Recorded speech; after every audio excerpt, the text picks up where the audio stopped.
if I go through a whole process and log in and log out, I've looked at it now. It's forgotten my details. Ah, okay. Well, Phil and I are just discussing, hello YouTubers, how to get it live streamed to Phil's channel. But anyway, we will start. And obviously, if you're not able to watch the live and you're watching this on a playback, there'll be links in the description for all the things we talk about. But the first thing, Phil, Escott, I wanted to talk about is what's happening to you on Facebook. It's hard to say, isn't it, what happens with Facebook with people like us who speak out against the mainstream on anything these days. So I was promoting our Ancestral Health Festival, the one in August in the UK, in my own group in 100% Carnivore and Beyond, and I tagged you and I tagged a few of the other speakers, and I hit post, and suddenly this thing came across the screen saying, you have to, it's a cybersecurity issue and you've got to turn your head this way and that. And they said, right, you've submitted an appeal. It should only take a day. Well, that was on the 3rd of June. And then they send me emails saying you really should submit an appeal, because otherwise it's going to go down in 180 days and you won't be able to appeal, and that you'll have lost the whole thing. And that's like 30,000 odd people, my groups, my private profile. It's so annoying, but as well as the business side of things, because I do promote things through there, it's annoying when that kind of thing happens, because, mine goes back to 2008, and there's sort of family photos and great memories and childhood contacts that you went to school with. And you think it would take years to find all these people again. And they don't care. They just leave it in a loop with the AI. But anyway, Lydia's been helping me out, who I run the Ancestral Health Festival with, and Stephen knows. And she's got a Meta thing, Meta for Business, because she's run ads. So yeah, if anybody runs ads, please contact me, and I'll send you all the the suggestions that ChatGPT have sent me for how to help me out and unlock it. But who knows? Who knows? Is ChatGPT in collusion with Facebook to keep everybody in the same loop? And you end up chatting to her, don't you? Like, oh, thank you, and that's great. And they go, we're on your side, Phil. We're pushing for you. Just let me know if you need anything else done. And you're chatting to her like it's a human. And they're probably part of the same system. I mean, who knows? But it is very annoying. But if anybody does fancy helping out, because apparently you can, if you can get a human review, get in the chat. If you've ever got a Facebook account that's ever run any ads, you can get to Meta Business Support, and I can send you a little message to send to them to alert them. I've got it going through Lydia's one at the moment, but the more the merrier, apparently. Some people do get it back after this particular, fatal illness, and some people get over it. And who knows? Maybe I'll be one of those. Maybe I won't. I was talking to Mark Atwood, and he said, nah, you'll never get it back. Nobody ever gets it back. And other people said, oh, yeah, you can get it back. So, but Mark Atwood's far more outspoken than me about all sorts of other things. So they probably got him under the microscope more. But who knows? Is it what I've said in the past? Is it, and they're pretending it's a cybersecurity issue? It seems to be happening to a lot of people these days. But I would say to anybody, who's got a Facebook like that and got a big following, big groups and stuff like that, get them onto a mailing list, get them over to a Substack, something like that, get them somewhere else, because too many weird things are happening with Facebook. But if anybody could help, be very grateful. Just, contact me through philescott.com and I'll send you something to help me out. Thank you very much. Yeah, well, I don't think it's just Facebook. I mean, my YouTube has been cut down. I get a third of the views that I got only a year ago, and I think Lee Copus, the Kent Carnivore, was saying that the views are down, and Richard Smith thinks his views are down. So I think it's I think what we're saying is definitely being sort of not put to the front and center of their algorithm, shall we say? No. So what they're saying is a cyber security issue. You've had that Facebook for how long? Since 2008, and they still think I'm a bot. Yeah, which is crazy, isn't it? But so how are you getting the word out there? So what are you doing to get yourself some consults or to get people to book the festivals? What are you doing? Oh, consults have dried up completely. They usually completely come through Facebook, through my arthritis group there and the 100% carnivore group there. So yeah, anybody who's got rheumatoid arthritis and wants to chat through it, please get in touch with me, philescott.com. But yeah, I've got Substack, and I've got 4,000 people on there, thank goodness. So I've got some people I can get it out to, and that's useful as a mailing list. And I've also got my Red Pill Sanger podcast on there. So that's free. So come and join up and get all news of all these events, so I can promote them in future without bloody Facebook and Zuckerberg having a go at me. Well, if you don't get me banned by swearing, but right. That's a perfectly legitimate name. Goodness me, Stephen, your mind. If you send me all the links, I haven't got them in the description at the moment, but will do. So if anyone wants to get hold of you for different reasons, I mean, one of the things I flashed up on the screen is the festival, which you obviously still have some tickets for, I believe. The Ancestral Health, 16th, 17th of August. Is that right? Yes, we do. Yes, there's tickets left for that. The places are limited. Probably mostly the camping. I think there's only about 100 pitches, and I think we've got 50 odd gone. So it's going to be a great festival.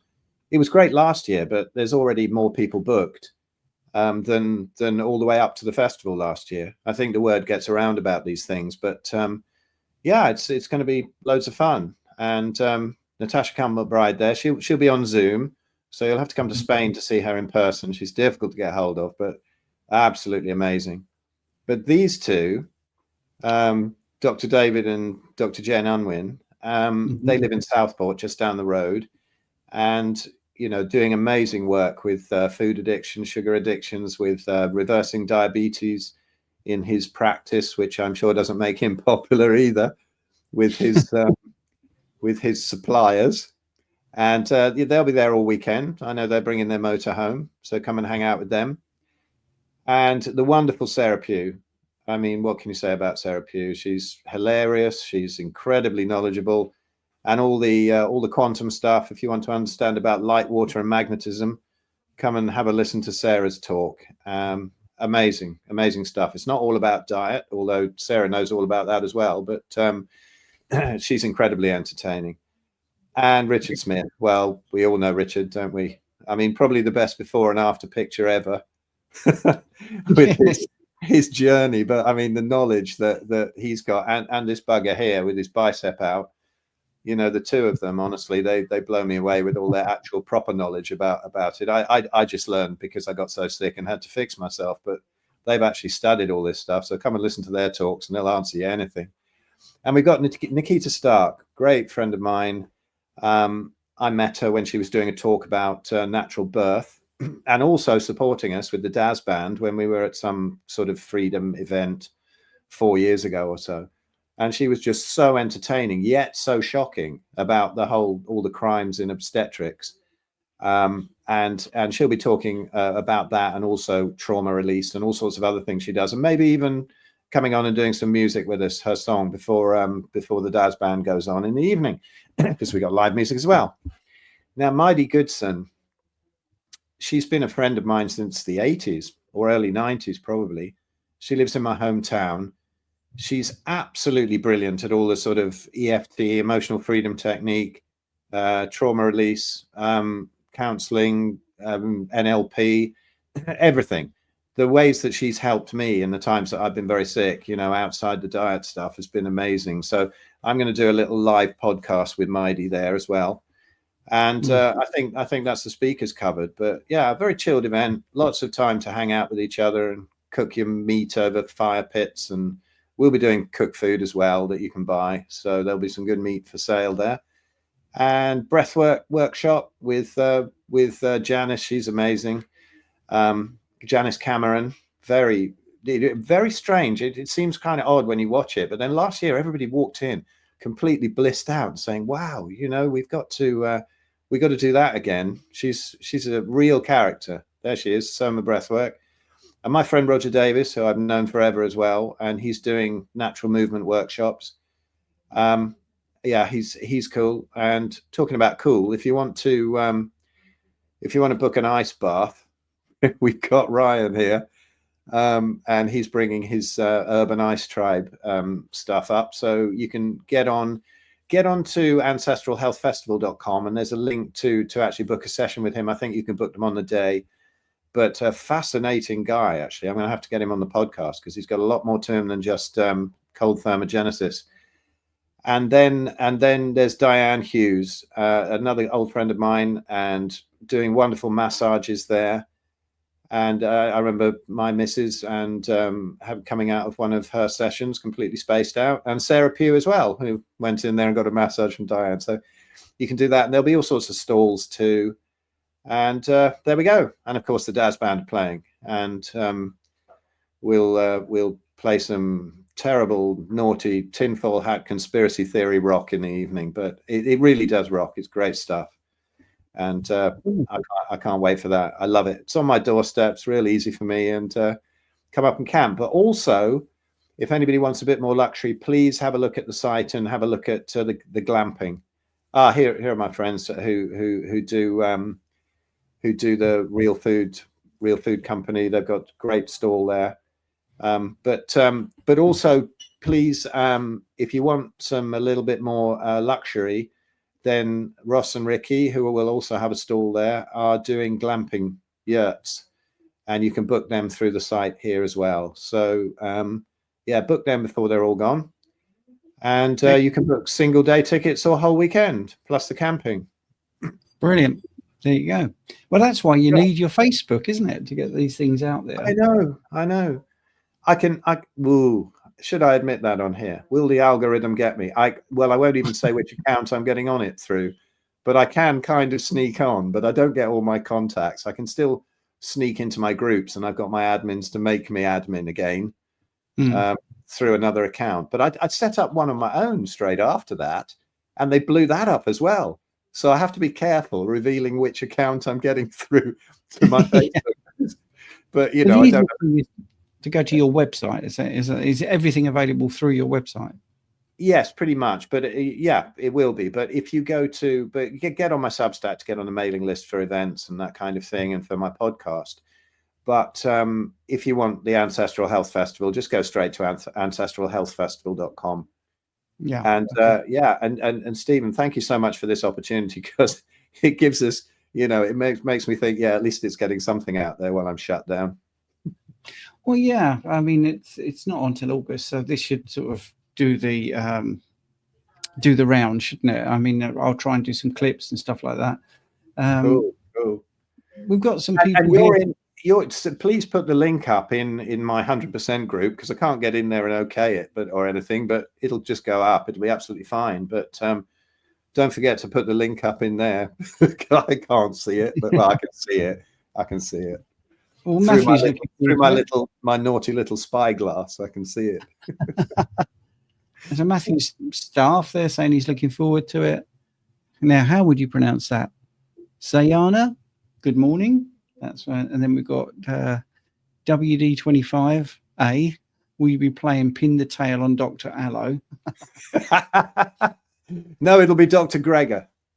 Oh, wow. Yeah. A man who doesn't know much.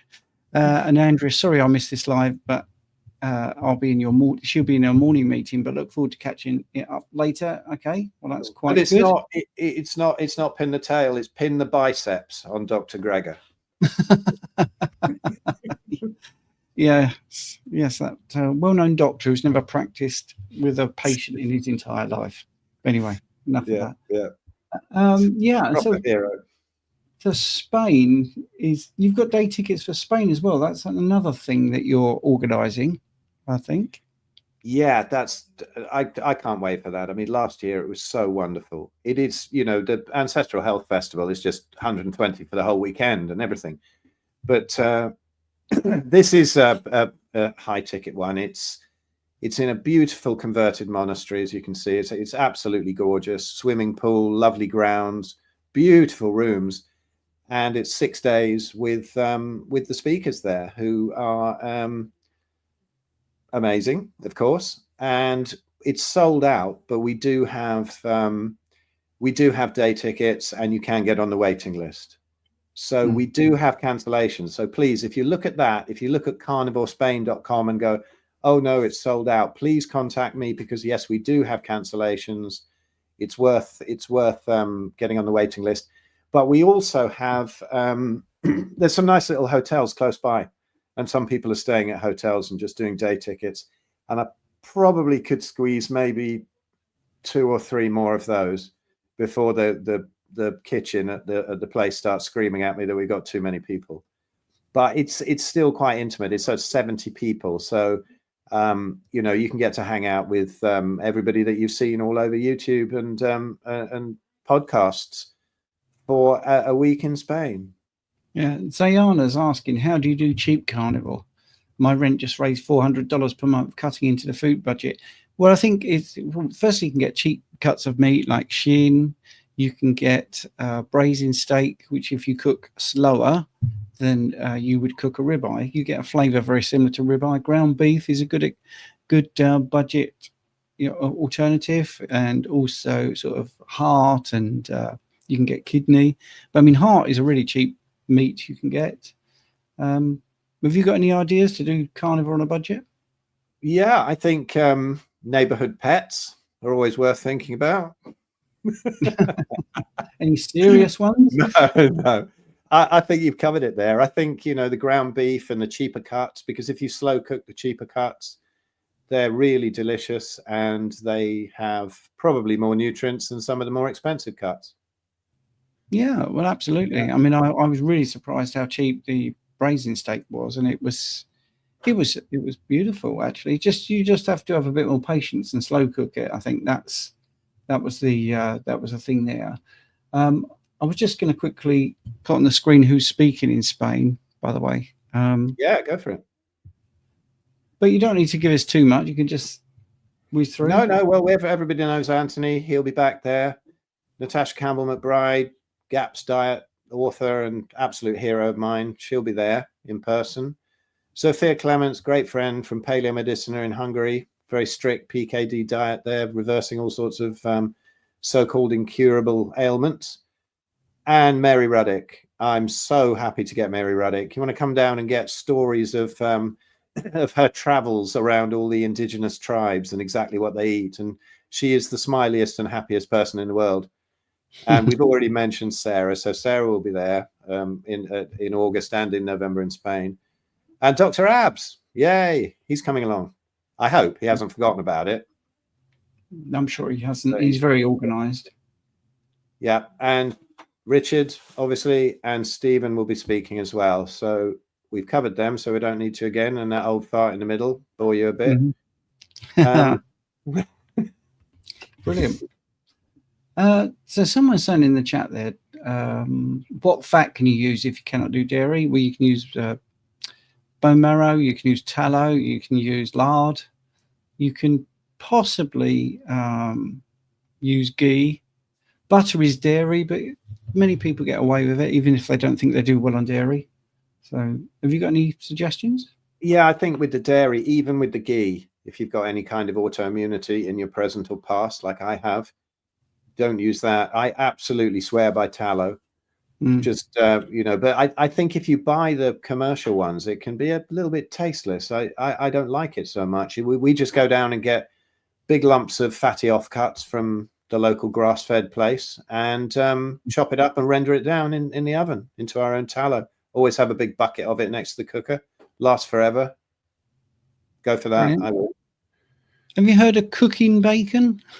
Soak it to remove much of the nasties. Aldi, ground beef, 25%. That's so what's cooking bacon? Cooking bacon is the offcuts, very cheap.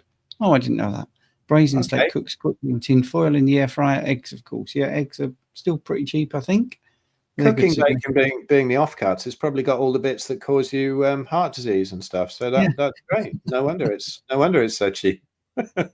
Yes, absolutely. So that's your two big events that are coming up, and we've also covered the how to get hold of you and why you're not on Facebook as much. I think that you know you were very prolific on Facebook. I always thought, and you know, it's such a shame. You know, maybe it's a blessing in disguise, because I always used to get drawn into great long discussions with vegans, if you can call them discussions, because they always get extremely angry after the second comment or so. But I would get drawn into stuff like that. But yeah, it is definitely completely hobbled me. Well, your will your Spain talks be on YouTube so we can learn if we're not there? They will be. They probably won't be until a while afterwards. But if you go to my YouTube channel, there's Spain Retreat Talks 2025. So you can see the talks from last year. They're up there. I do put them up a while afterwards. But yeah, the talks you'll get. But the magic of Spain is all in between the talks too. It's just hanging out in such a beautiful place. I think people make lifelong friends at these kind of events. So I think that's the magic of it. That's what I like. Okay, I'm trying to find your YouTube channel. What is that under? Is that just Phil Escott as well? Yeah, has that been blown up too, Stephen? Have you just discovered that that's been blown up or something? The algorithm has been out, wading around in cyberspace. No, that's still there. That's still there, isn't it? So that's good. Yeah. And what's the playlist with the talks?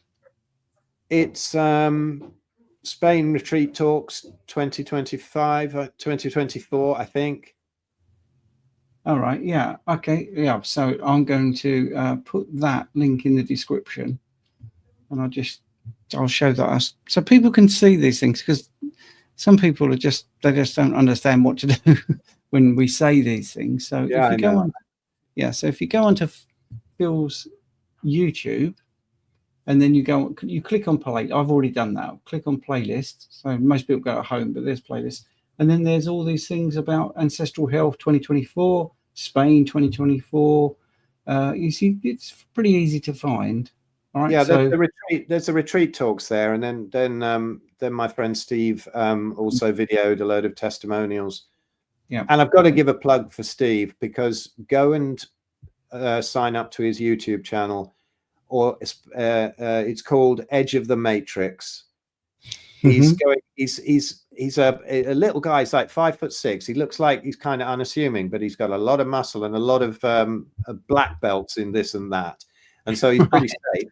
But he goes around with this sandwich board at the moment with there is no such thing as a transgender child on the front, and keep men out of women's sports on the back.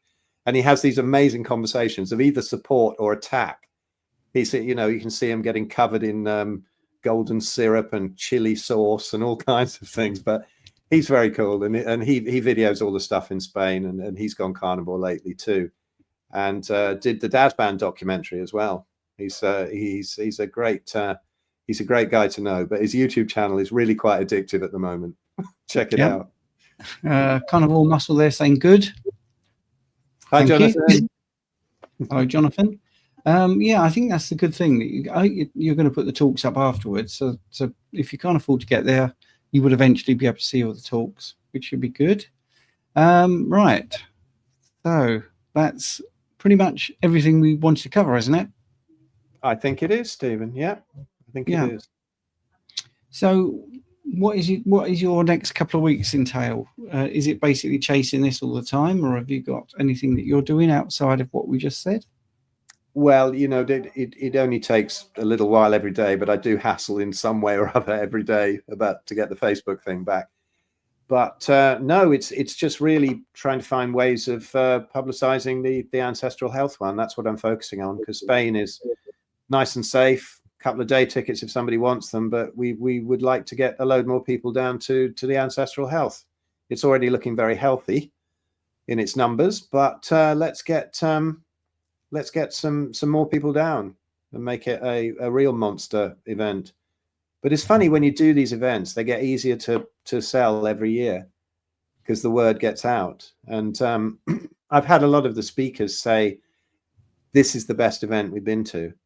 Particularly the Spain one, because I think it's just a different vibe, isn't it? I'm an old hippie and a musician. I like that kind of vibe rather than talks crammed one after the other in a stuffy auditorium.